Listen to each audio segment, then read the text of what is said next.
Mais c'est vrai qu'il y a une part qui vient de là, et qui vient de mon éducation par rapport à l'argent. Et je trouve qu'il y a un côté qu'on élude un peu, qui est le côté politique lié à l'argent. Et moi, je sais que j'ai une famille un peu cliché des profs, des familles de gauche, où on te dit globalement les riches c'est des salauds, l'argent c'est sale, et en fait tu grandis comme ça en te disant il faut pas que je gagne trop, mais en même temps j'ai quand même envie de vivre convenablement, et tu culpabilises mais en même temps t'as envie, et c'est très paradoxal.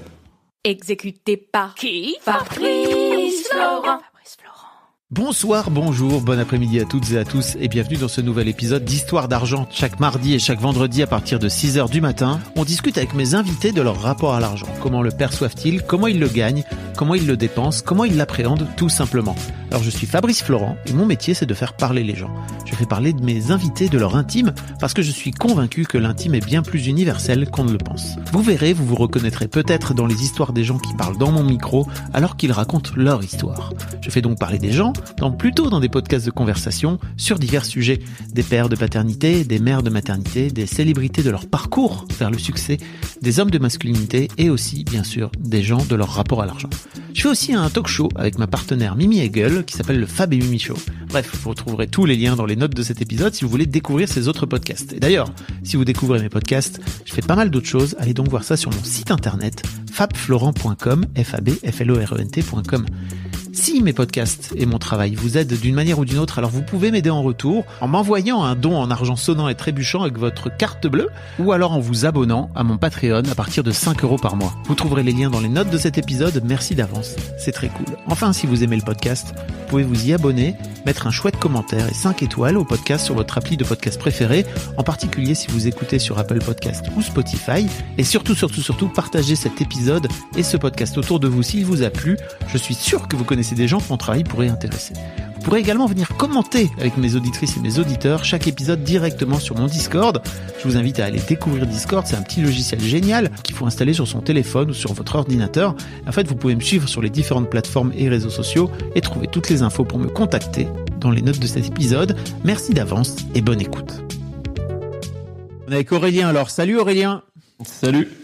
Nous sommes à distance, Aurélien, comme vous pouvez peut-être l'entendre, mais même si Aurélien, merci beaucoup, tu as l'air d'avoir investi dans un micro de qualité et tout, ça me fait plaisir, quoi. Ouais, comme tu me l'as demandé, j'ai acheté un petit micro. Waouh, incroyable. Un grand merci à toi, Aurélien. Aurélien, donc tu m'as envoyé un mail pour me dire, intitulé médecin spécialiste et angoissé de l'argent. Voilà, comme ça c'est clair, c'est dit. Tu es aujourd'hui ophtalmo, c'est ça? C'est ça. Tu es encore dans tes études ou à la fin de tes études, c'est ça? J'ai fini depuis maintenant bientôt 1 an. Mes études qui sont assez longues, on va peut-être revenir dessus, mais ouais. J'ai fini depuis peu. Ok. Et donc, t'es parti pour gagner a priori de l'argent. Voilà. Voire beaucoup d'argent. Parce que tu me citais Victoire, qui était mon invité dans le tout premier podcast, qui gagnait beaucoup d'argent en tant que radiologue. Et pour qui c'était pas forcément très facile de gagner autant d'argent, etc. quoi. Ouais, effectivement, je trouvais un bon exemple parce que il y a médecins et médecins en termes de rémunération, et entre ceux qui sont le moins payés, ceux qui sont le plus payés, ça va facilement du simple au triple, du simple au double, voire au triple, même en termes de moyenne. Et les radiologues, comme les ophtalmos et comme certaines autres spécialités, sont dans le haut du panier en termes de rémunération. Alors, en plus, ce que tu me dis dans ton mail, c'est que tu as déjà une activité chirurgicale? Ouais. J'opère depuis maintenant 3 ans. Alors, l'ophtalmo, c'est une spé qui est qu'on appelle ça médico-chirurgicale, un peu comme l'ORL, où on fait, alors moi, en termes de quantité de travail, je fais 1 jour de bloc pour 3 ou 4 jours de consultation. C'est pas exclusivement de la chirurgie, et entre guillemets, ceux qui font de la chirurgie à temps plein aiment bien se foutre de notre gueule en disant qu'on fait pas de la vraie chirurgie, mais c'est quand même de la vraie chirurgie. Et je trouve que le côté chirurgical, rajoute une dimension particulière aussi vis-à-vis de l'argent, parce que c'est quelque chose de très particulier, la chirurgie, quand on est de l'autre côté du décor, entre guillemets, quand on opère. C'est une pression qui est monumentale. Et encore, moi, je suis, entre guillemets, que ophtalmo, ou au pire, je rends la personne aveugle, ce qui est quand même emmerdant, mais ce qui est pas comme un chirurgien vasculaire ou d'autres chirurgies où ils ont quand même la vie des gens entre leurs mains. C'est quand même quelque chose d'hyper délicat, et où la moindre erreur en une fraction de seconde, à 1 millimètre, surtout que nous on bosse au micro, ça peut être très préjudiciable et très vite, quoi. Ok. Quel est le rapport avec l'argent à ce moment-là? En termes de légitimité, je trouve que ça compte dans la mesure où il y a certains trucs du genre. Certaines personnes nous voient comme des prescripteurs de lunettes. Bon, clairement, quand tu fais effectivement une consultation de base, mais ce qui n'est pas la majorité où tu prescris des lunettes, des fois, t'en as qui font. Alors, moi, je suis pas dans une grande ville, donc on fait pas des dépassements monstrueux, mais typiquement à Paris, à Lyon, dans le sud, c'est autour de 80 ou parfois 100 balles la consulte quand t'as passé 5 minutes pour faire des lunettes. Je peux concevoir, même si c'est discutable comme on reviendra dessus, mais je peux concevoir qu'on puisse se dire, putain, fais chier.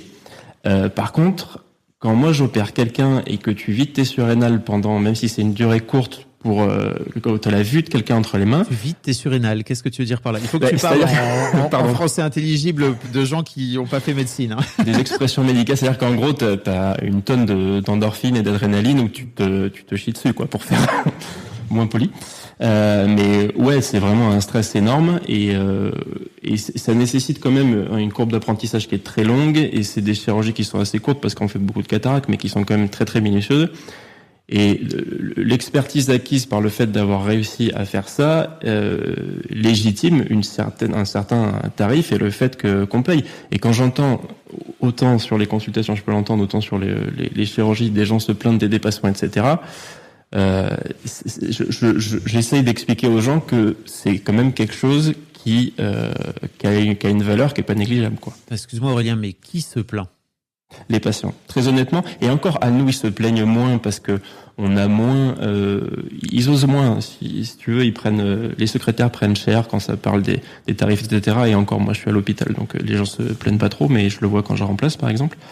Mais les patients, même quand j'en parle à des copains qui sont en dehors du monde médical, etc., à chaque fois, j'exagère, mais il y a régulièrement ce sujet qui revient en disant vous abusez sur les tarifs, les dépassements, c'est des connards, machin. Enfin, des fois, on a envie un peu de se défendre. Et c'est aussi pour ça que je voulais passer ici pour un peu défendre ça, parce que les gens n'ont pas tous les éléments pour juger ça correctement. Déjà, ils n'ont pas fait 25 ans d'études pour en arriver là. J'exagère un peu quand je dis 25 ans, mais t'as bossé pour en arriver là, quoi. Donc, ouais, clairement. Je considère que, tiens, il y a d'ailleurs, j'en profite pour le dire, mais à mon avis, il est pas du tout dans, comment dire, il est pas trop dans les salles parce que c'est vraiment un tout petit documentaire, mais il y a un documentaire qui s'appelle Toubib où il y a un grand frère qui suit son petit frère qui rentre à la fac de médecine et il le suit pendant 12 ans. Donc pendant toutes ses études et avec des interviews, etc. Enfin, donc tu le vois le gamin quand il a 18 ans et puis à la fin quand il termine il devient vraiment tout bib, quoi. Ça devrait être en VOD un de ces quatre, mais en tout cas je voulais le dire à tous les gens que les études de médecine intéressent ou que le travail de médecin intéresse, allez voir un petit peu. Je trouve que ça donne un vrai coup d'œil très intéressant sur le parcours du combattant que c'est pour finir par en arriver à exercer ton métier, quoi, en particulier. Mais oui, alors j'entends bien, mais ça m'étonne toujours parce que je trouve qu'il y a toujours un décalage entre la façon dont on perçoit la santé en France avec la Sécu qui est derrière, etc., les mutuelles qu'on peut avoir. Et effectivement, même s'il y a des dépassements d'honoraires, je sais pas combien peut coûter, par exemple, une chirurgie, tu vois, une opération de la cataracte dont tu parlais tout à l'heure, dans un autre pays, mais c'est tout de suite très très cher, quoi. Ah oui. Il y a une espèce de décalage entre le fait que les gens te disent c'est trop cher et en parallèle ils te disent oui mais la santé c'est précieux et donc ça devrait être gratuit. Mais en fait c'est tout l'inverse. C'est précieux et donc ça doit avoir la valeur, une valeur aussi financière qui est en rapport avec le fait que la santé soit indispensable. Donc c'est complètement paradoxal. Bon, alors vous l'aurez peut-être compris, mais Aurélien n'est pas spécialement à l'aise avec le fait de gagner beaucoup d'argent. Tout à fait. C'est un des soucis. Même si tu disais dans ton mail que tu m'as envoyé en juin que tu étais actuellement salarié de l'hôpital public, donc globalement, tu es pour l'instant moins bien rémunéré que tes copains, comme tu dis, qui se sont installés, quoi. Voilà, tout à fait. Alors après, moi j'ai la particularité de travailler dans un milieu rural où on est très peu.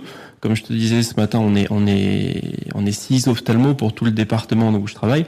Donc ça crée une espèce de pénurie qui fait que malgré tout, à l'hôpital, j'ai négocié un salaire qui est très correct par rapport à ce qu'on pourrait négocier dans une grande ville et ce qui est pas du tout représentatif des salaires globaux des médecins dans le service public. Donc tu as quand même réussi à négocier ton salaire. Oui, après Moult difficultés, mais j'ai réussi. Pour toi, tu veux dire? C'était difficile pour toi?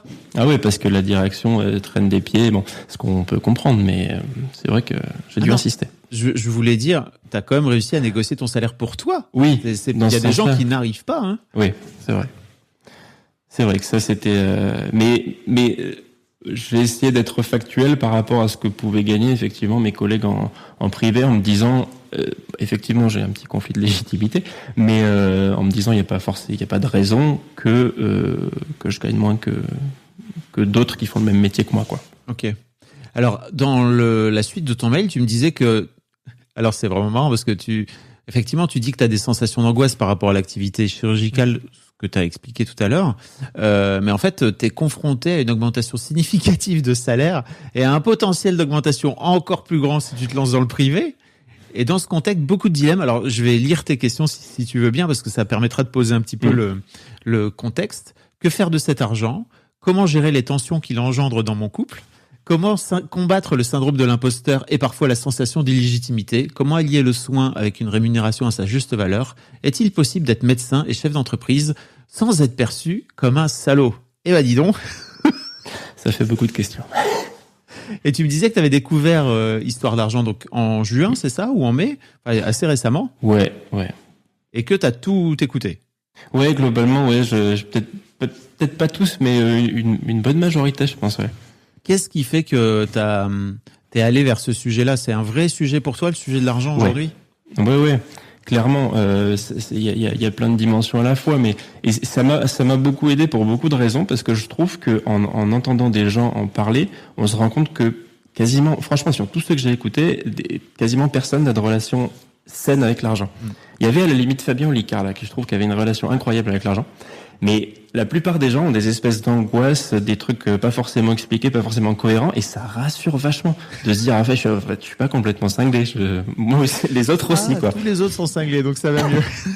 Non, c'est un peu ça. Oui, c'est un peu ça. Mais et puis il y avait ça, et il y a aussi le fait que je trouve il y a vachement une histoire un peu de lutte des classes entre guillemets entre les gens qui gagnent de l'argent, qui se disent entre guillemets les pauvres. Ils font pas d'efforts, ils pourraient bosser plus, machin, et les pauvres qui disent c'est salaud de riches, ils veulent rien donner aux pauvres, etc. Et en fait, on se rend compte que même les gens qui ont beaucoup d'argent sont pas du tout de ce cliché du mec blindé qui se fout, qui n'a aucune empathie et qui claque son argent sans avoir aucune considération de l'autre, etc. Et vice versa. En tout cas, les gens que je reçois à mon micro, ils sont pas là-dedans. Après, il y en a forcément. Ils existent, ils sont là. Si vous en êtes, n'hésitez pas à venir me voir. On aura plein de trucs à se raconter, vous et moi. Mais effectivement, oui, c'est pas parce que, comme tu dis, on a de l'argent et qu'on est perçu comme riche, en tout cas aux yeux de la société, qu'on tombe forcément dans ce cliché, quoi. When you use SAP Concur Solutions to automate your business finances, you'll be ready for anything. Except the new office dog running off with your lunch. With SAP Concur, you can be ready for almost anything. Take control of your business finances today at Concur.com.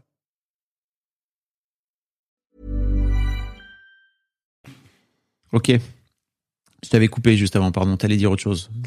Non, globalement c'était ça, de voir que tout le monde avait des rapports un peu chelous à l'argent, et du fait que effectivement on était loin du cliché le riche connard et le pauvre syndicaliste ou je ne sais quoi. En fait, c'est beaucoup plus compliqué, beaucoup plus nuancé que ça, quoi. Effectivement, parce qu'on est des êtres humains et qu'on est plein de nuances. Ok, Aurélien, je te propose de rentrer directement dans le vif du sujet, et tu connais mes deux premières questions si tu écoutes le podcast. La première, c'est en fait, si je te dis argent, qu'est-ce que ça t'évoque? Eh ben, il y a souvent beaucoup de réponses qui reviennent comme liberté, sérénité, etc. Ce avec quoi je suis globalement d'accord, mais il y a moi un truc qui me marque et qui marque un petit peu mon côté conflictuel avec l'argent. C'est, t'avais interviewé Sébastien qui avait vendu sa société pour une somme à 10 chiffres. Et il parlait d'une notion de high score que je trouvais assez intéressante, parce que pour moi l'argent en ce moment c'est ça. Et c'est peut-être lié aussi au fait d'avoir un salaire qui est un peu variable, c'est-à-dire que si je fais plus d'astreintes ou si je fais des remplacements, je gagne plus d'argent. Et en fait, j'ai cette impression-là qui est un peu malsaine, mais un peu stimulante aussi, où quand je reçois une fiche de paye ou un virement, je suis là à me dire en avance, allez, combien je vais faire ce mois-ci. Et en fait, j'ai toujours cette sensation-là et cette attente de me dire, il faut que je fasse plus que la dernière fois, combien j'ai fait cette fois. Et en fait, c'est même pas tant pour la somme, pour l'argent, pour ce que je pourrais acheter avec. C'est pour ça que le terme high score était intéressant, je trouve. C'est vraiment comme un jeu. Je me dire, il faut que je pète le score. T'es un gamer ? Non, même pas. Ok. Mais de se dire un peu ce côté chiffre, de se dire combien je vais faire de chiffres, quoi. Ok. Tu gagnes combien à peu près ? Enfin, tu vois, si on peut te trouver une fourchette, tu vois, parce que j'entends bien que ça peut être variable. Là actuellement à l'hôpital avec les astreintes, avec ce que j'ai négocié, qui est encore une fois quelque chose d'exceptionnel pour l'hôpital public, ce qui est loin d'être la majorité, beaucoup de gens sont très en dessous de ça. Là, je suis à peu près à 10 000 euros par mois. Ok. Et si tu montes, c'est dur pour toi de le dire. Là, j'entends que tu c'est parce que j'ai processé en amont. Tu le dis, t'as vraiment ravalé ta salive. Putain, merde, tu viens de le dire. Non, mais c'est dur parce que, ouais, je te dis, qu'est-ce que les gens vont penser? Les gens vont se dire c'est beaucoup, etc. Tu vois, mais ouais, en fait, ce que je te disais aussi, c'est c'est difficile parce que on a un parcours où on fait initialement 6 ans d'études qu'on appelle l'externat. Il y a un premier concours la première année, un deuxième concours la fin de 6e année, où après on passe l'internat, qui est de 4 à 6 ans. Alors moi, à mon époque, c'était 5 ans, maintenant c'est 6 en Oflamo. Et après, tu as ce qu'on appelle un post-internat d'encore 2 ans. Donc en gros, on est à 6 plus 5 plus 2. 13. Donc, pige. Voilà. 13 ans, c'est pour ça que je viens de finir, même si j'ai 31 ans. Et en gros, tu commences externe, t'es à mi-temps à l'hôpital, et pour un mi-temps, tu es payé entre 150 et 250 euros. Ouais. Donc peanuts. Ensuite, au bout de la 7e année, donc tu as quasiment 25 ans, t'es interne, donc de la 7e à la 11e année, en gros, 11e ou 12e année, t'es payé entre 1 et 2 SMIC, en gros, entre 1500 et 2500 euros. Après, avec les astreintes et les gardes, ça peut gonfler un petit peu, mais dans la majorité des cas d'expérience avec ma fiche de salaire, j'étais entre 1005 et 2005 pendant 5 ans. Donc en gros, tu passes de 250, 1500 ou 2500, tu passes assistant, en gros, tu vas être plutôt à 4000, donc tu doubles quasiment.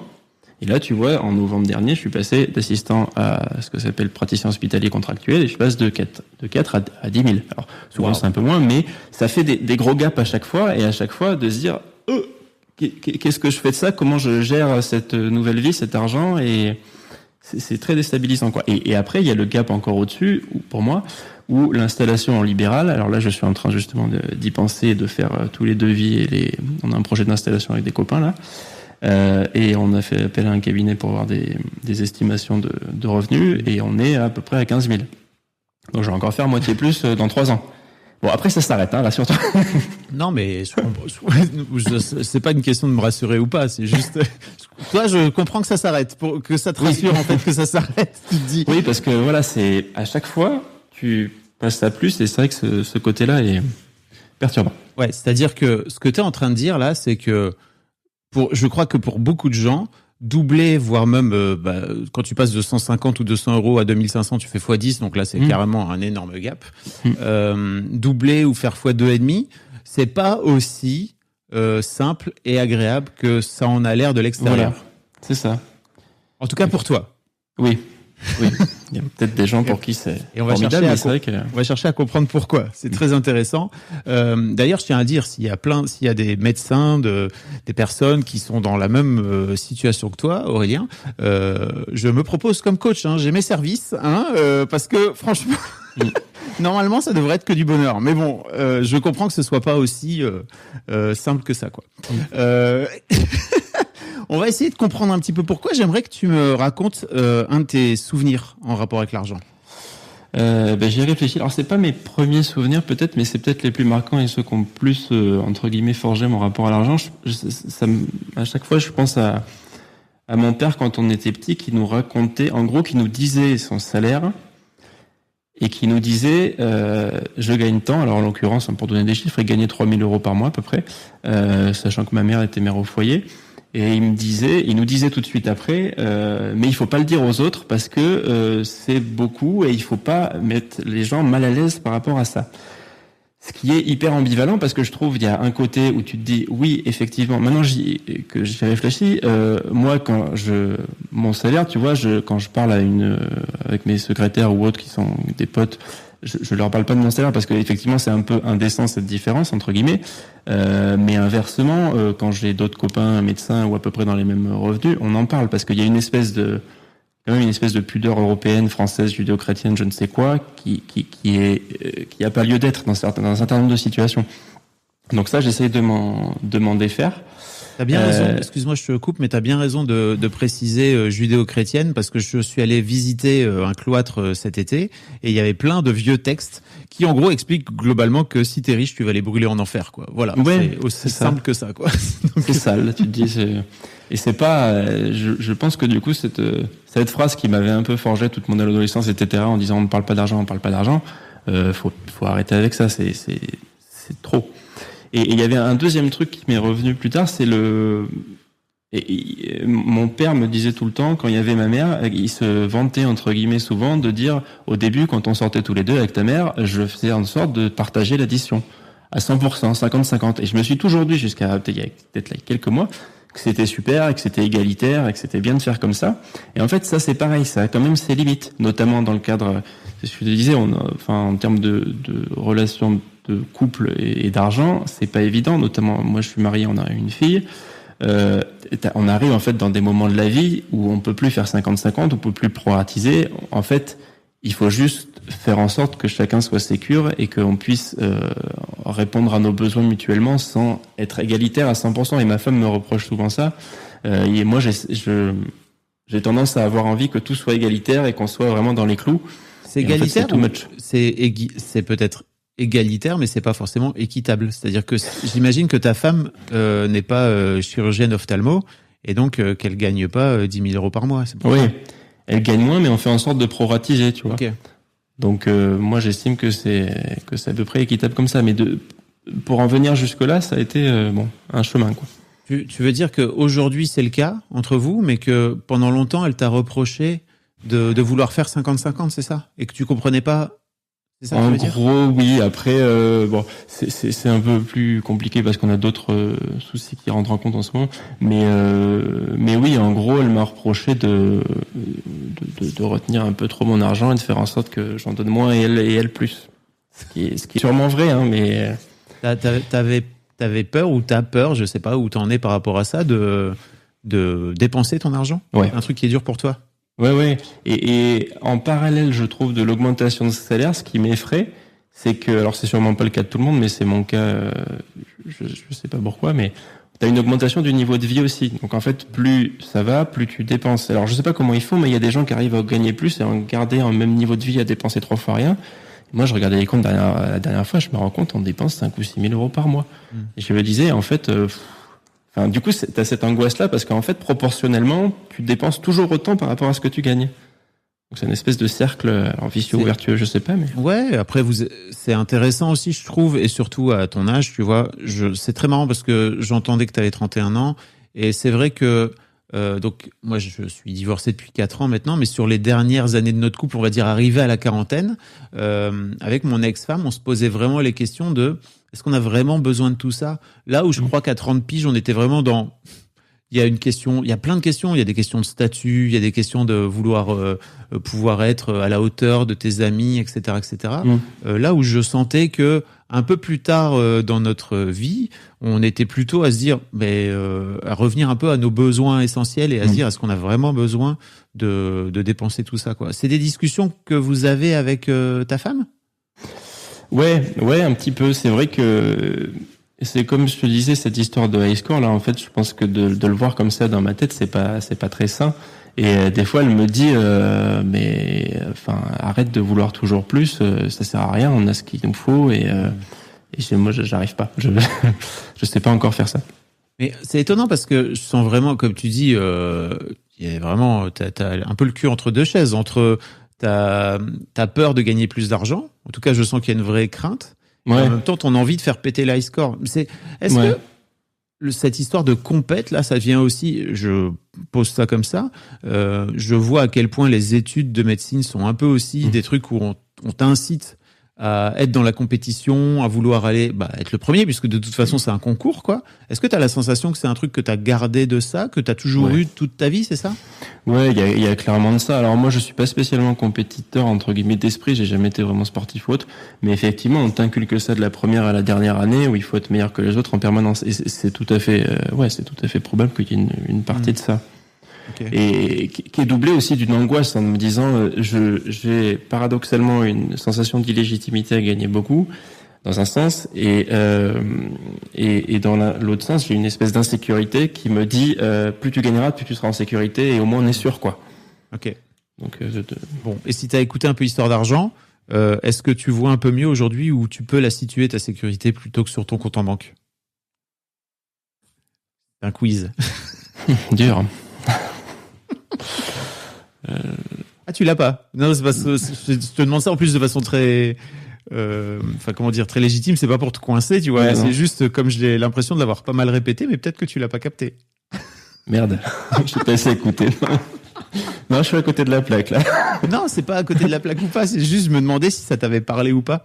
Mais en fait, la seule façon, si tu viens poser ta sécurité ou ton besoin de sécurité sur ton compte en banque, t'y arriveras jamais. Parce que t'entendais bien Sébastien, justement avec ses millions d'euros sur son compte en banque, il était toujours en train de galérer. Je vais pas dire qu'il était en insécurité, mais en tout cas, l'argent était pas aussi simple que ça devrait l'être dans sa vie, quoi, à ce stade-là, à ce niveau de richesse. Et en fait, pour moi, la sécurité, il faut aller venir la chercher en soi.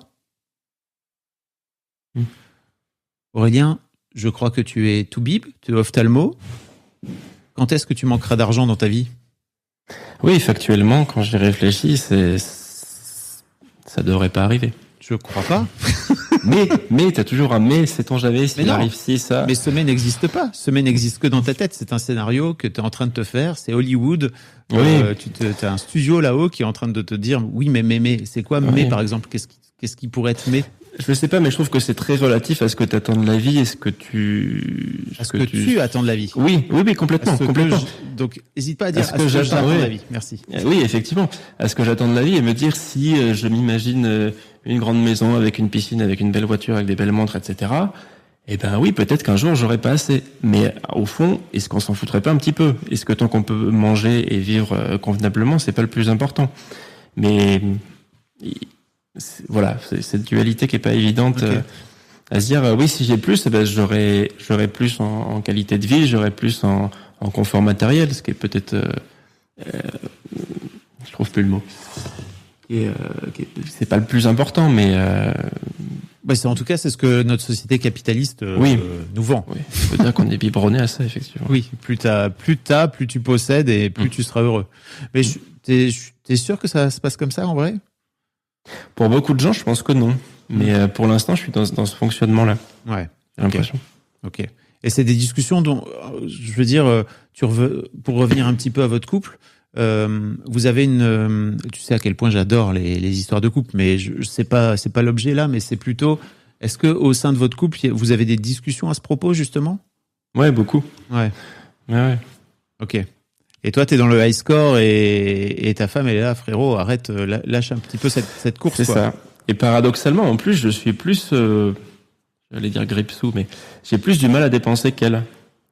Et ça me fait plus mal, entre guillemets, de dépenser qu'elle qui a une relation, je trouve, plus saine que moi à l'argent, où elle dit, quand elle a envie de dépenser, elle dépense et elle se prend moins la tête que moi, quoi. Ok. Même si elle gagne moins. Oui. Ça te vient d'où un peu cette difficulté de dépenser? Tu peux nous parler un petit peu de la situation de tes parents, par exemple? Ouais, c'est ça. Hein. Non, mais clairement, ça vient en partie de là. Ouais. Moi, donc ma mère est mère au foyer globalement. Elle a une formation de prof, mais elle a quasiment jamais travaillé. Elle s'est occupée de nous. J'ai un petit frère et une petite sœur. Et mon père, de formation, est ingénieur en informatique. Il est resté ingénieur en informatique dans le secteur public. Ça permet de dire, elle a travaillé, ta mère. Juste, elle n'a jamais été rémunérée pour ça. Complètement. Non, mais c'est vrai. Oui. On écoutait un podcast dessus justement hier. C'est du travail domestique, mais c'est pas pour autant pas du travail. Donc, ton père, oui, pardon. Et mon père donc était ingénieur informatique dans le public pendant des années. Là récemment, il a passé l'agrégation pour devenir prof. Il est prof en BTS maintenant. Mais Mais c'est vrai qu'il y a une part qui vient de là et qui vient de mon éducation par rapport à l'argent. Et je trouve qu'il y a un côté qu'on élude un peu, qui est le côté politique lié à l'argent. Et moi, je sais que j'ai une famille un peu cliché des profs, de famille de gauche, où on te dit globalement les riches c'est des salauds, l'argent c'est sale. Et en fait, tu grandis comme ça en te disant il faut pas que je gagne trop, mais en même temps j'ai quand même envie de vivre convenablement et tu culpabilises, mais en même temps t'as envie et c'est très paradoxal. Même dans leur discours, enfin, moi j'ai pris de la distance par rapport à ça un petit peu, mais mon petit frère est très politiquement très à gauche et des fois il a des comportements qui je trouve sont pas cohérents. Par exemple, je parlais avec mon père, un truc qui me plaît bien, c'est maintenant que j'ai plus de sous. C'est les investissements, tu sais, les actions, tout ça. Moi, j'aime bien ça. Et donc, mon père ça c'est pareil. J'ai entendu depuis que je suis petit, la bourse c'est dangereux, ne fais jamais ça. Tu vas perdre plein d'argent, c'est le diable. Et en fait, quand tu grandis, tu te rends compte que, en fait, quand t'as un peu d'infos, que tu le fais correctement, non, en fait. Et donc, je parlais d'investissement et tout avec mon père, et mon frère se braque complètement en disant oui, c'est des grosses sociétés qui brassent plein de fric, etc. Mais en fait, je dis à mon frère, en fait, soit tu mets en bourse et t'optimises l'argent pour toi, soit tu laisses sur ton livret A ou sur ton compte en banque et c'est le banquier qui va placer ton argent et le gagner à ta place. Donc c'est pas du tout capitaliste que de vouloir placer son argent pour soi. C'est favoriser les banques que de ne pas le faire en fait. Donc il y a plein de petits paradoxes comme ça qui sont difficiles à comprendre pour moi. En tout cas, je sais qu'il y a. Je parle beaucoup des facettes qu'il faut regarder, tu vois, les facettes qu'on a moins envie de regarder, etc. Et je sais pas mal de personnes qui ont plutôt des idées à gauche et tout. Et en plus, je comprends, quoi, tu vois, de vouloir un peu diaboliser l'argent. Très souvent, chez ces personnes-là, il y a aussi une vraie envie de vouloir en avoir plus et peut-être même d'avoir peur d'en avoir plus, tu vois. Donc, c'est toujours intéressant. C'est pas aussi, comme tu disais tout à l'heure, tout noir, tout blanc, quoi, tu vois. Et les gens qui sont trop dans le noir ou le blanc, il y a souvent des trucs derrière, quoi. Ouais, ok, donc tu viens d'une famille, je sais plus, il y a une invitée qui m'avait dit d'une famille Télérama. C'est un peu ça, quoi. C'est un peu ça. Ouais, c'est clair.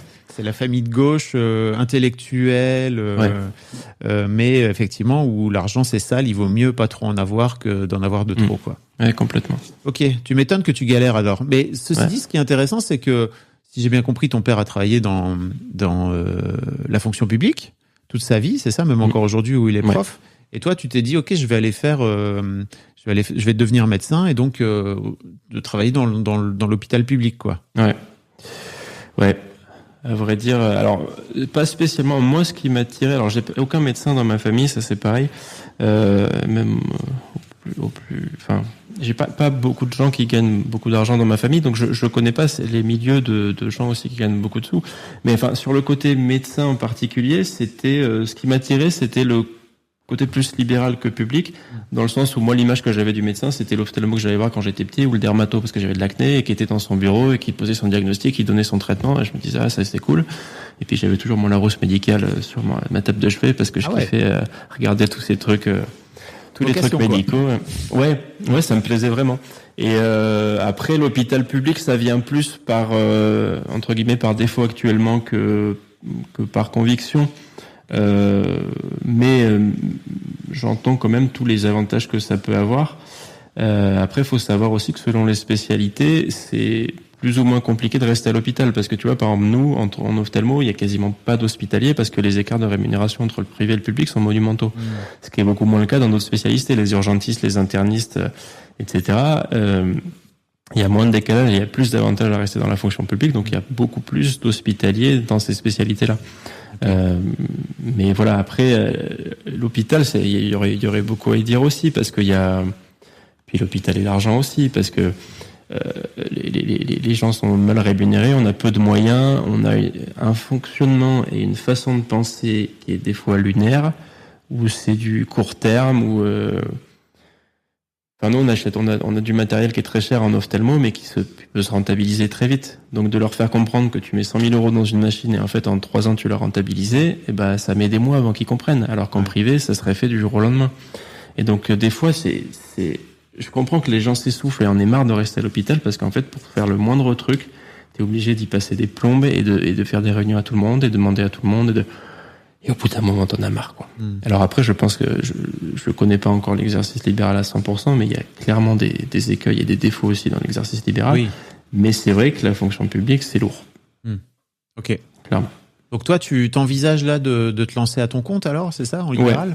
Parce qu'en fait, c'est compliqué de s'installer en ophtalmo quand t'es tout seul. Ça se fait, mais c'est compliqué en termes de charges, de personnel et de matériel.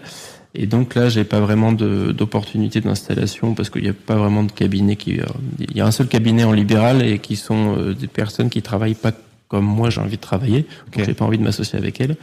Et j'ai 2 copains plus jeunes qui finissent leur internat dans 2 ans et qui ont la même façon de voir les choses que moi, qui travaillent bien et avec qui j'ai déjà travaillé. Et puis accessoirement, on est potes et d'avoir une bonne ambiance au boulot, c'est quand même important. Et donc, du coup, on voulait s'installer à 3-4 dans 2-3 ans. Et c'est pour ça qu'en attendant, entre guillemets, je suis à l'hôpital. D'accord, ok. Je comprends. Et donc, c'est à ce moment-là que tu vas avoir encore un gros gap d'argent a priori qui te fait peur, quoi. Ouais. Donc, il fait envie et peur à la fois. C'est dur. En fait, j'ai du mal à comprendre ce qui est dur pour toi, là. Parce que tu vois, tu te dis, ok, t'es à la fois dans ton high score. T'arrives pas à embrasser totalement le fait que tu sois dans ton high score. Oui, voilà. Je suis satisfait pour moi, mais j'ai un espèce de besoin de me légitimer auprès des gens, parce que je sais qu'il y en a certains qui vont trouver ça excessif et qui vont se dire c'est trop. Et moi, je conçois qu'on puisse penser que c'est trop par rapport à un salaire moyen, mais j'ai aussi des arguments qui me font dire que quand même, c'est au moins en partie mérité et justifié. Oui, je comprends. Et alors, quand tu dis les gens, tu parles notamment en premier lieu, j'imagine, de ta famille, patients. Non en fait, paradoxalement, ma famille le voit pas d'un mauvais œil. Je leur ai parlé de mon salaire, etc. Et ils en sont contents et ils me le reprochent pas. Ok. Mais ton frère? Ryan Reynolds here from Mint Mobile. With the price of just about everything going up during inflation, we thought we'd bring our prices down. So to help us, we brought in a reverse auctioneer, which is apparently a thing. Mint Mobile Unlimited Premium Wireless. How to get 30, 30, how to get 30, how to get 20, 20, 20, how to get 20, 20, how to get 15, 15, 15, 15, just $15 a month? Sold! Give it a try at mintmobile.com/switch. $45 upfront payment equivalent to $15 per month. New customers on first 3-month plan only. Taxes and fees extra. Speed slower above 40 gigabytes. See detail. Ouais, un peu. Alors, ouais, je pense qu'il y a un petit peu plus, mais ça reste. Ok. Non, je veux dire, c'est bienveillant. Ouais, j'entends, mais je veux dire, c'est toujours. Pour moi, ça commence. La chienlit, elle commence là, tu vois. C'est-à-dire que quand t'as les gens qui sont le plus proches de toi, qui sont ton frère avec qui t'as grandi, qui j'imagine t'as vu ramer pendant tes études, etc., dans tout ce qu'on racontait auparavant, qui est en train de dire non mais là c'est trop, c'est un peu c'est un peu le patient zéro, quoi. Tu vois, le patient originel, non? Oui, non mais c'est vrai. C'est vrai que c'est. Des fois, il me dit ça, il me dit globalement, il est très bienveillant parce que c'est son caractère, mais c'est vrai que des fois, quand je sens qu'il tique un petit peu, quoi, notamment sur les remplacements. Alors, j'ai mon salaire de l'hôpital, mais je suis à 80%, je fais des remplacements de temps en temps, peut-être 2 jours par mois, et c'est vrai que ça peut choquer entre guillemets les salaires qu'on peut se faire à la journée, quoi. Et quand je lui dis ça, c'est un peu les gros yeux, quoi. Ok. Mais pour le coup, t'as pas non plus peur de lui partager ça, quoi. Non, je l'ai eu pendant un moment et maintenant je le fais moins. Parce que je sais aussi que lui est dans une situation... lui, il est docteur en maths et il était dans la fonction publique aussi, où il était payé au lance-pierre. Il a gagné 2005 avec plus 7. Et puis, il s'est fait embaucher par le privé depuis quelques mois et il a doublé son salaire. Et là, je me suis dit... Donc, depuis ce moment-là, je me dis, tu peux plus me dire grand-chose, quoi. C'est cette dualité dont tu parlais, où c'est des gens qui vont, entre guillemets, cracher sur l'argent, mais qui, au fond d'eux, en ont comme envie ou au moins besoin, quoi. Oui, parce que j'imagine qu'il n'est pas non plus triste d'avoir tout cet argent-là, mais que ça doit sans doute lui créer des prises de tête aussi, j'imagine. Ouais, je pense. Tu lui as fait écouter Histoire d'argent ou... Non, pas encore. Tu vas écouter cet épisode ou pas? Tu vas lui envoyer? Je sais pas. Je sais pas. J'arrive pas à savoir encore si je fais m'assumer, entre guillemets. Ah ouais, à ce point? Ah, c'est dur, hein. Putain, je sais pas. Tu te rends compte quand même, et c'est aussi pour ça que j'adore faire ce podcast, c'est que, en fait, c'est tellement tabou, ce sujet, que tu vois, j'imagine que ton frère est sans doute l'une des personnes les plus proches, qui te connaît effectivement depuis le plus longtemps, etc. Et c'est dur pour toi de venir lui partager cette discussion que tu as, tu vois, sur un sujet où tu viens à cœur ouvert pour venir raconter peut-être des trucs que tu lui as jamais raconté, tu vois. Ouais, probablement, parce que c'est un des sujets sur lesquels on est peut-être le plus en désaccord. Ouais. Qu'on n'a plus la même, voilà, je dis plus parce que, on s'est un peu éloigné en termes d'idéologie, et donc on n'a plus la même conception de l'argent et de la matérialité au sens large que ça l'a eu été dans le passé, peut-être. Ok. Bon, j'aimerais bien qu'on parle de ta première question qui est que faire de cet argent? Parce que j'ai l'impression que c'est un peu le nœud gordien du problème, non? Ouais, parce que en fait, c'est ça aussi, c'est pour ça que ça engendre de l'angoisse, je trouve, c'est parce que il t'arrive d'autres. Alors, beaucoup diront c'est des problèmes de riches, et foncièrement c'est vrai. Mais quand t'as des sous, tout le monde te dit attention, il faut en faire quelque chose, sinon tu vas le perdre. C'est-à-dire qu'à bout du moment, quand t'as rempli ton livret A, ton LDD, si tu laisses ton argent sur ton compte commun, tu te le fais bouffer par l'inflation. Donc il faut le mettre quelque part. Donc tu fais les assurances vie, les PEA, machin, mais en fait, quand tu connais rien, tu te retrouves avec tes sous et tu dis qu'est-ce que j'en fous, quoi. Et c'est des trucs qui sont hyper compliqués parce que t'as des banquiers, des conseillers en gestion de patrimoine, des gens, plein de vautours entre guillemets, de gens qui vont non mais t'as des gens qui te prennent des commissions d'enculés, t'as des trucs. C'est vraiment un milieu, c'est le Far West quand même. Oui, mais tous les conseillers de gestion en patrimoine ne sont pas des vautours. Oui. Non, c'est comme si t'es en train de parler d'eux comme si comme tes patients parlent des toubibs, quoi, tu vois. C'est vrai. Non, t'as raison, mais disons qu'il y a des biais et il y a un fonctionnement auquel on n'est pas du tout éduqué, et qu'il faut il faut apprendre. Tu n'as pas été éduqué. Oui, voilà. Pour moi, c'est vraiment c'est aussi une question d'éducation, quoi, tu vois. Ah ouais, non, mais t'as totalement raison. Et moi, mes parents, ils ont de l'immobilier, mais ils ont pas de bourse, ils ont jamais eu plus que leur livret, et voilà. Et ça, je n'y connais absolument rien. Et il faut beaucoup lire, regarder des vidéos et s'informer pour arriver à placer entre guillemets en toute conscience, sans forcément de notion de se faire niquer ou pas, mais de savoir ce que tu fais, quoi, de comprendre ce que tu fais et pourquoi tu le fais. Et ça, c'est tout un truc, et c'est une forme d'angoisse de se dire est-ce que je fais bien, est-ce que je fais ça, est-ce que je devrais pas dépenser mon argent pour des trucs qui me font plaisir plutôt. Voilà, c'est de se dire j'ai ça, maintenant qu'est-ce que je fais, quoi. Est-ce que qu'est-ce qui t'empêche de dépenser ton argent? Le fait que j'estime que j'ai pas spécialement besoin d'acheter certaines choses à ce moment-là, mais... Ça veut dire quoi? Je sais pas, par exemple... Je sens que t'as quand même envie de dépenser ton argent. Ouais, il y a des trucs... T'en empêches, quoi. Ouais, il y a des trucs. Par exemple, j'ai envie d'acheter une moto depuis des années, mais ma femme veut pas. Bon, ça, c'est plus un blocage à ce niveau-là.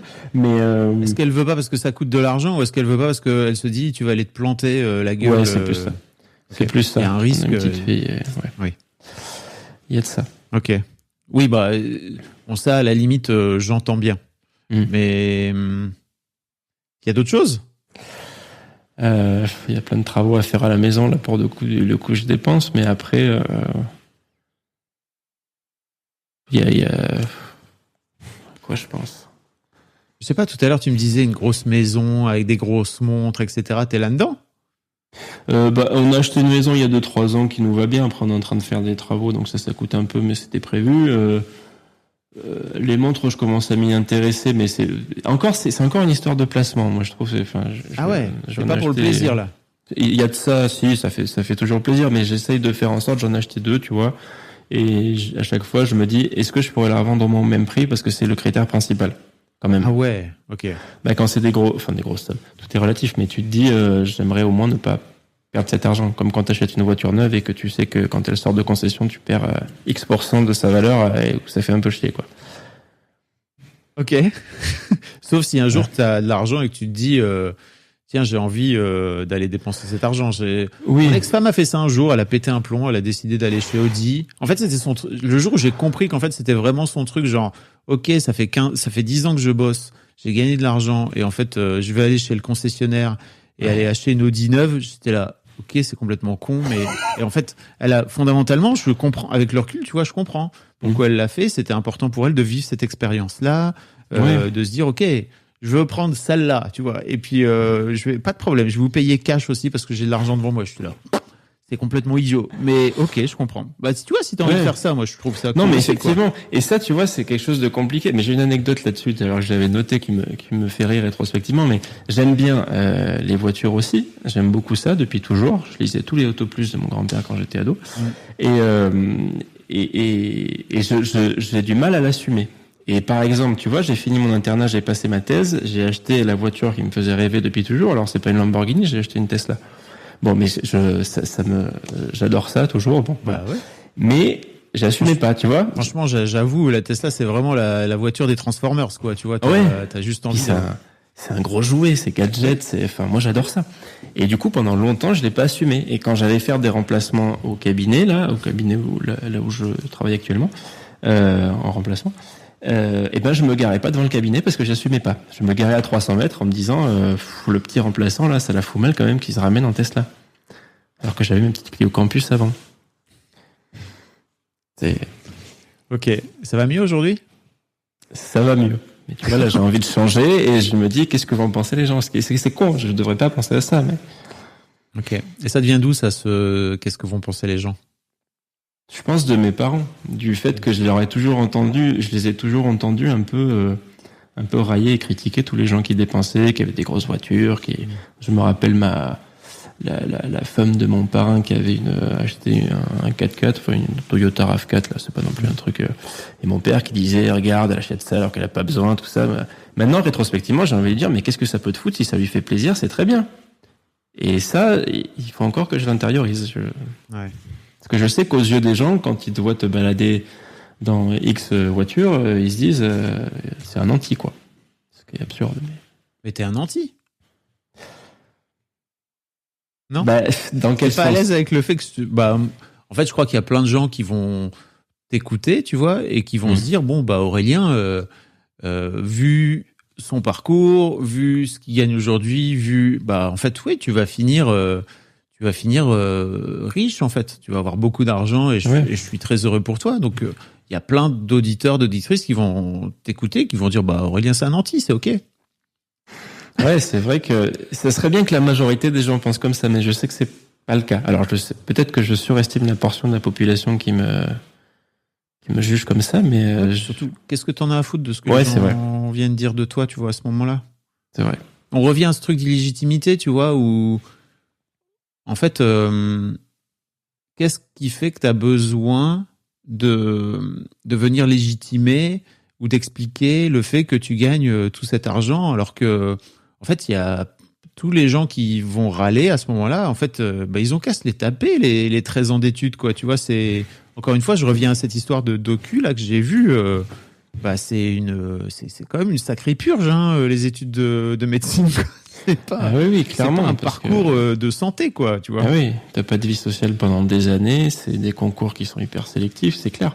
Mais ça, tu vois, les gens, je me dis, les gens me voient comme un privilégié, etc., et ils ont pas forcément ces informations-là, et j'aurais envie de leur dire, de leur expliquer, de leur dire, vous savez, oui, je gagne plus d'argent que vous, mais j'ai bossé. Puis au quotidien, je me dis, on rend quand même service aux gens, et puis c'est quand même le cœur de notre métier. Moi, j'ai pas choisi ça pour gagner de la thune, j'ai choisi ça parce que vraiment au quotidien, je disais ça à ma femme il y a pas longtemps, moi quand je suis en vacances et que je reviens au boulot, je me mets devant ma lampe à fente, une espèce de microscope où on voit les yeux, je me mets devant un œil et j'ai l'impression de plonger dans une piscine d'eau chaude. Je me dis, je suis dans un œil, je suis bien, je suis dans mon élément.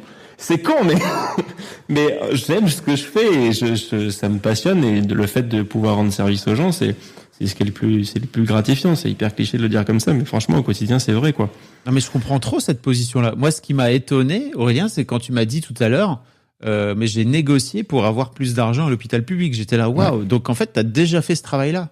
C'est-à-dire que c'est intéressant parce que tu t'es dit, non, mais en fait, moi, je veux plus de sous, quoi. Parce que j'ai déjà interviewé, je sais pas si tu les as écoutés, des médecins qui sont dans l'histoire d'argent et qui font en sorte de repousser l'argent le plus loin possible parce qu'ils ont justement beaucoup de mal avec, quoi. Ouais.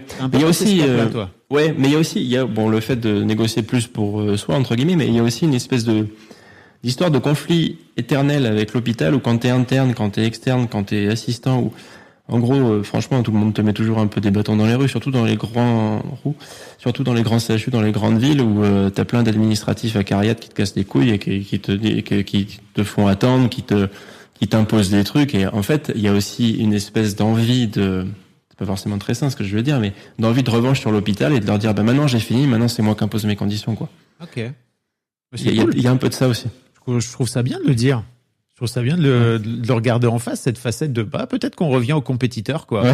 Vous m'avez cassé les couilles pendant toute la vie, là maintenant c'est à mon tour, quoi. Je vais me faire payer, je vais me faire rémunérer en conséquence. Ouais. Quoi. Et puis que malgré tout, quand on reste factuel par rapport à ce qu'on rapporte à l'hôpital, on a une spécialité qui rapporte beaucoup d'argent parce qu'il y a des cotations qui sont rémunératrices, y compris pour l'hôpital. On se dit, en leur apportant, moi je regardais mes stats récemment, mais c'est affolant, quoi. Et tu te dis, pourquoi tout ça irait à l'hôpital? Pourquoi mon travail à moi et j'en gagnerais pas au moins un petit peu, quoi. Ok. C'est ça. Donc oui, t'es à la fois capable de kiffer ton métier et d'aller te baigner dans les yeux des gens, hein, pourquoi pas. Et en même temps, j'adorais cette métaphore, vraiment. Et en même temps de gagner de l'argent et c'est chouette, quoi. Ouais, non, c'est vrai, je l'avais pas vu comme ça. Ouais, tu peux faire les deux en même temps. Oui, mais tu vois, c'est ce que je te disais, ça m'y a fait repenser quand tu les as recités tout à l'heure, mais dans les questions, le côté être, entre guillemets, entrepreneur et médecin, parce que nous, on a quand même une spécialité qui nécessite énormément de matériel et de locaux. Pour donner un exemple, on est en train justement de faire les projections pour le cabinet où on va s'installer à 3 ou 4. On en a pour, en gros, un peu plus de 2 millions de locaux et 1 million de matériel. Donc, en gros, 1 million chacun. Donc, c'est quand même conséquent. Et donc tout ça implique de devoir gérer des sociétés, parce que je n'ai pas été du tout formé à ça, des côtés comptabilité, juridique, du personnel, de faire de la RH, de faire du management, ce que je ne sais absolument pas faire. Je n'ai pas été formé à ça. Oui. Et en fait, de devenir un chef d'entreprise. Je tiens à te rassurer, personne l'a été. Hein. C'est-à-dire que moi, je me suis lancé dans ma boîte à 28 ans, personne m'avait expliqué comment faire. Hein. Tu apprends tout avec ta bite, tes ovaires et ton couteau, et t'y vas, quoi, tu vois. Ouais, et ça c'est une angoisse aussi, et le fait, et donc c'est une spécialité où on a aussi ce côté entrepreneur qui est très prégnant parce que on a tout ça à gérer. Tu vois, par exemple, on a projeté d'avoir une orthoptiste, une assistante, une secrétaire chacun, donc on va avoir une dizaine de salariés. Bon, je ne sais pas faire, et c'est des grosses sommes, et c'est voilà, je sais pas, mais et en même temps j'aime bien ça. Je me dis, je vais organiser le cabinet comme ça, acheter tel matériel, former le personnel de telle ou telle manière. J'aime bien, et la dualité à laquelle je suis confronté, c'est aussi de me dire, est-ce que dans l'esprit des gens, on a le droit d'être un bon médecin et un bon entrepreneur en même temps. Alors je pense que c'est complètement compatible et même indispensable. Mais beaucoup de gens vont se dire, s'il est bon entrepreneur, c'est que c'est un businessman et qu'il soigne pas bien, ou vice versa. Et je trouve que... Il y a vraiment beaucoup de gens qui se disent ça? Je sais pas, c'est peut-être ma projection, c'est peut-être... Mais ouais, j'ai l'impression que les gens se disent, tu vois, on voulait faire un cabinet, on voulait mettre des orthoptistes à côté, et elles nous disent, on a fait un resto avec elles la semaine dernière là, elles nous disaient, tu sais, les gens ils aiment pas trop quand c'est l'usine, c'est la campagne, machin, tout ça, et en fait moi je leur disais, mais c'est pas parce que tu optimises les choses que c'est l'usine. En fait, t'essayes de faire le maximum pour le patient en un minimum de temps et d'être le plus efficace possible pour voir plus de gens, pour pouvoir offrir plus de soins et de façon plus efficace. Donc c'est pas du tout antinomique, mais tu vois, même parmi les professionnels de santé, il y en a beaucoup qui assimilent le côté entrepreneuriat au côté je veux dire le côté plutôt productiviste. C'est ça que tu veux dire. Un peu. Il y a un côté, dans ton idée, il y a un peu un côté OK, je vais faire en sorte de pouvoir soigner et pouvoir voir le plus de gens possible. Donc ça nécessite comme tu dis, une orthoptiste qui, j'imagine, va faire d'abord fait les lectures, les examens complémentaires. Oui. Mais je pense pas que ce soit antinomique, mais dans la tête de beaucoup de gens, j'ai l'impression que ça l'est, quoi. Ok. Et c'est pareil, il y a aussi une notion, moi, qui m'agace beaucoup, c'est que beaucoup de gens, tu vois souvent, parce que là où je le vois aussi, c'est sur les réseaux sociaux. Alors, ce qui n'est pas forcément quelque chose à regarder, mais quand tu vois les posts Facebook sur des articles de journaux lambda sur des trucs médicaux, les commentaires. Moi, maintenant, je les regarde plus parce que ça me fait vriller, mais tu regardes les commentaires des gens. Et par exemple, récemment, il y a eu une hausse de la rémunération de la consultation pour les médecins généralistes. Et il y a heureusement des gens qui étaient d'accord avec ça, et il y a beaucoup de gens qui s'y opposent et qui ont opposé à ça comme argument. Il m'a pris en consultation 5 minutes. Et en fait, cette notion du temps, elle est complètement galvaudée, je trouve, parce qu'en fait, tu ne payes pas du temps, tu payes un service. Et si tu as besoin... Moi, quand j'ai une consultation de base, un mec de 25 ans qui vient me voir pour des lunettes, je prends 5 minutes. Il n'y a pas besoin de plus de 5 minutes. Alors, si je veux taper la discute avec lui et boire un café, oui, je vais prendre un quart d'heure, ça sera sympa. Mais mon rôle, c'est pas spécialement d'être sympa, c'est de faire mon taf. Ouais. Et d'essayer de voir un maximum de gens, parce que là où je travaille, on est très peu. Tout le monde va dans les départements aux alentours. Les gens font 4 heures de route pour aller voir un ophtalmo. J'exagère même pas. Ouais. Donc, en fait, le mec, si je le prends un quart d'heure au lieu de le prendre 5 minutes, je verrai 3 fois moins de patients. Et ça, les gens, ils le comprennent pas. Et t'as cette dualité où ils te disent, ah, mais il m'a pris 5 minutes, et, ah, mais on doit attendre 6 mois pour avoir un rendez-vous. Ouais, mais c'est complètement lié, en fait. Et donc, il faut que les gens arrêtent de corréler le temps au service. Tu payes une prestation, entre guillemets, tu payes quelqu'un qui a fait des études, et tu lui demandes de te soigner pour tel problème. Si tel problème est soigné en 5 minutes, il est soigné en 5 minutes. Oui, et puis si tu as un patient plus lourd, j'imagine, tu prends... Voilà, exactement. Il y en a où ça prend une demi-heure parce qu'ils sont en fauteuil, parce qu'ils ont des trucs très compliqués qui demandent 15 000 examens, et quand il faut prendre plus de temps, évidemment, on prend plus de temps. Mais c'est variable selon les gens, et de prendre plus de temps quand il en faut moins, c'est contre-productif et c'est délétère pour la patientèle. Franchement, moi, je valide pour avoir des rendez-vous en moins de 6 mois chez les ophtalmos, parce que c'est un truc, c'est un vrai truc. Non, on n'en prend même plus des nouveaux, là. Ah ouais? Ouais, on bloque, on voit tous les départements autour. Enfin, c'est vraiment compliqué, quoi. C'est pour ça qu'il y a un vrai enjeu d'optimisation du temps, quoi, avec des assistants, etc. Et pareil, les gens, quand ils vont dans un cabinet, ils considèrent uniquement le temps qu'ils passent avec le médecin, alors que et ils le rapportent aussi au coût de leur consultation, alors que tu payes X euros pour les locaux, pour l'accueil, la secrétaire, l'assistant, l'orthoptiste et le médecin. C'est pas que le médecin.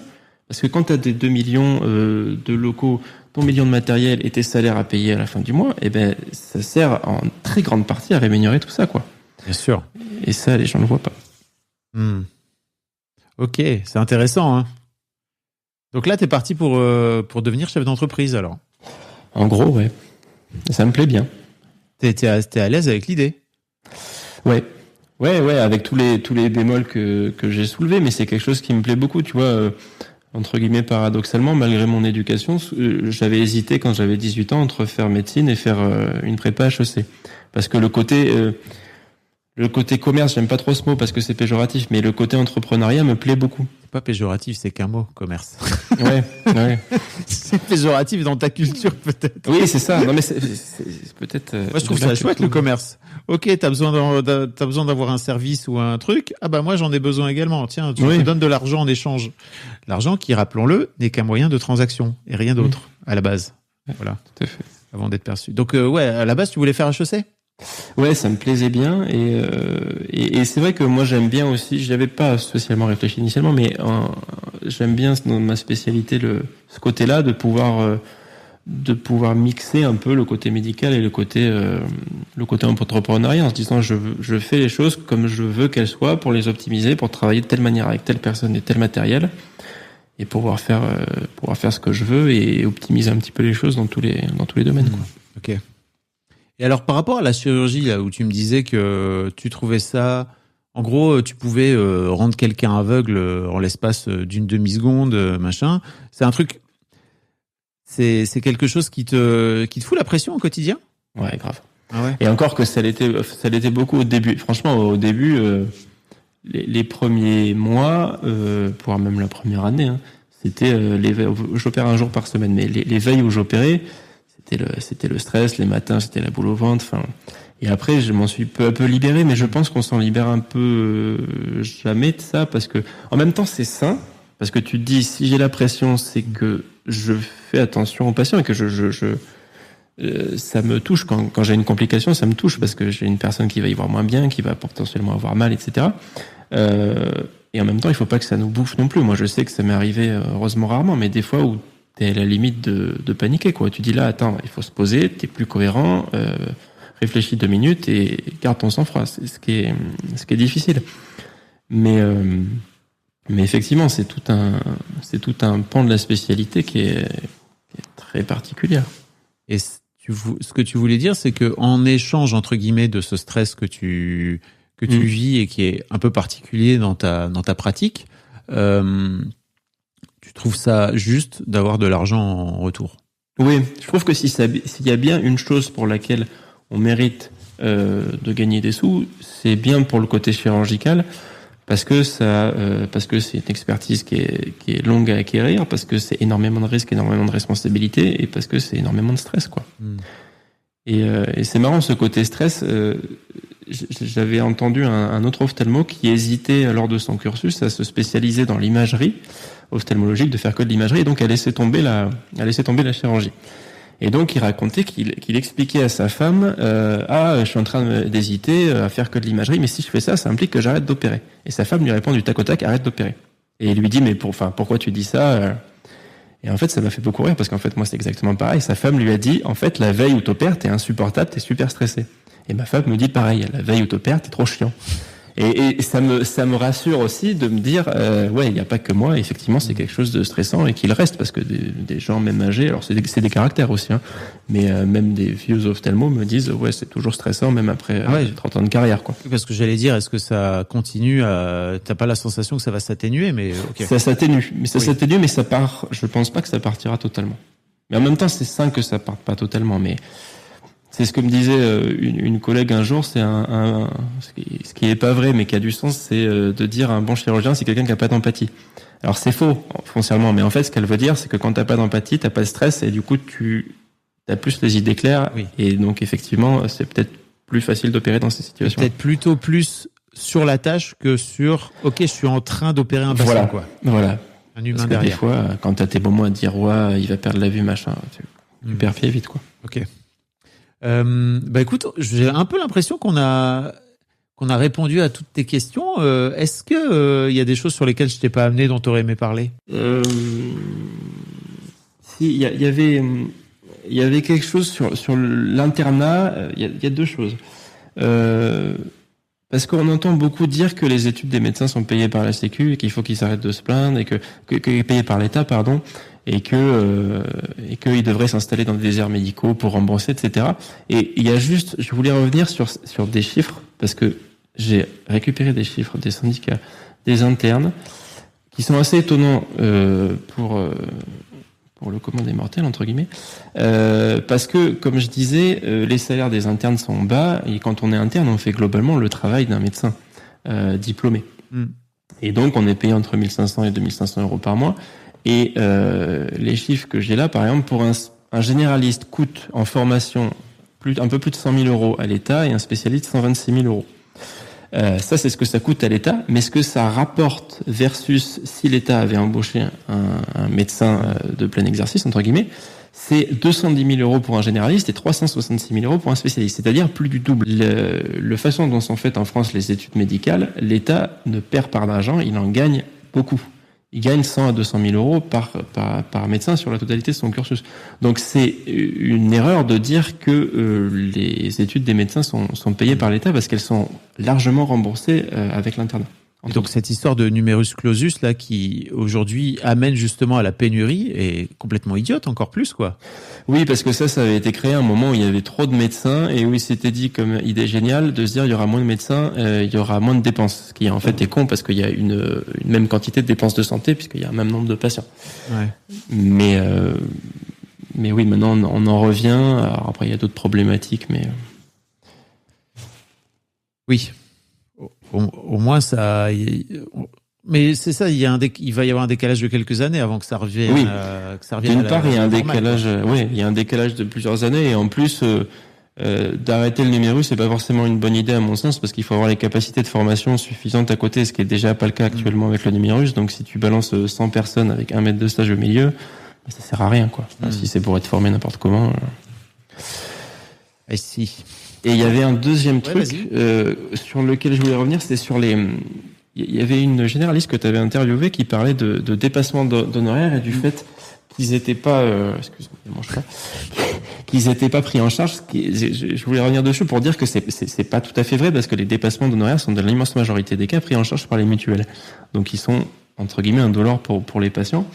Et il faut savoir que ces dépassements d'honoraires, ils servent un petit peu de variable d'ajustement aux médecins pour les tarifs sécu, parce qu'en fait, pour chaque acte, alors il y a des histoires de cotation, quand tu fais un acte donné, tu fais une cotation donnée, mais cette cotation, elle est imposée par la sécu.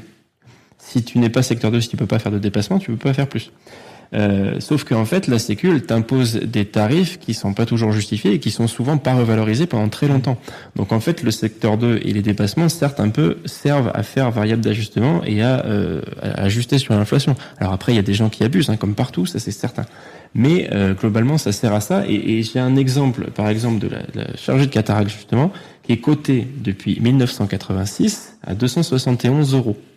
Donc depuis 86, ça n'a pas bougé. Et j'ai regardé avec l'inflation à euro constant, on serait actuellement sur un tarif à 560 €. Donc tu vois, il y a des trucs qui accepteraient d'être payés, en gros, 2 fois moins, quoi. Sur le même tarif qu'en 1985, quoi. Donc c'est pour ça que les dépassements sont des fois abusifs, mais ça sert aussi à avoir un peu notre mot à dire sur les cotations sécu, sur lesquelles, en gros, pour lesquelles on subit complètement, quoi.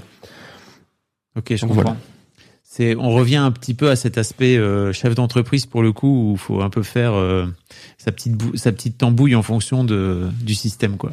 Oui, tout à fait. Bon, Aurélien, tu voulais aussi me parler de la façon dont tu comptes éduquer tes enfants à l'argent. Ouais, parce que t'as une petite fille pour l'instant, c'est ça? J'ai une petite fille qui a 16 mois et on a un projet de deuxième. Et c'est vrai que c'est une question à laquelle je réfléchis souvent, d'autant plus depuis que je suis papa, parce que comme tu le disais et comme ce qui est quasiment systématiquement le cas dans les interviews que tu mènes, en fait l'influence des parents elle est énorme. Et du coup je me dis comment l'élever sainement, surtout dans un contexte où tu gagnes beaucoup de sous, en se disant quand elle sera grande, il faut qu'elle soit sécure avec l'argent, mais il faut qu'elle se rende compte de la valeur que ça a. Donc par exemple, on lui met pas beaucoup, on lui met 50 € par mois sur un livret A. Et je me dis, moi je vois des parents sur des forums, sur des Facebook ou autres, qui mettent des dizaines de milliers d'euros sur des comptes en se disant oui, mes enfants comme ça, ils seront à l'abri, etc. Mais en fait, je suis pas certain que quand tu arrives à 18 ans avec 100 ou 200 000 balles sur un compte, que tu aies la maturité suffisante pour que ça te sécurise sans que tu te déconnectes de la réalité. Donc en fait, je trouve que c'est difficile de gérer cette dualité entre les sécuriser quand ils seront plus grands et les garder dans la réalité du fait qu'un salaire moyen c'est à peu près 2 000 € par mois et que nous dans notre famille on aura eu plus et qu'il faut qu'ils soient bien conscients que ça et qu'ils puissent grandir en ayant cette conscience-là, quoi. Donc tu feras comme ton père, tu diras écoute papa gagne beaucoup d'argent et surtout il faut pas en parler. Et là voilà la boucle infernale.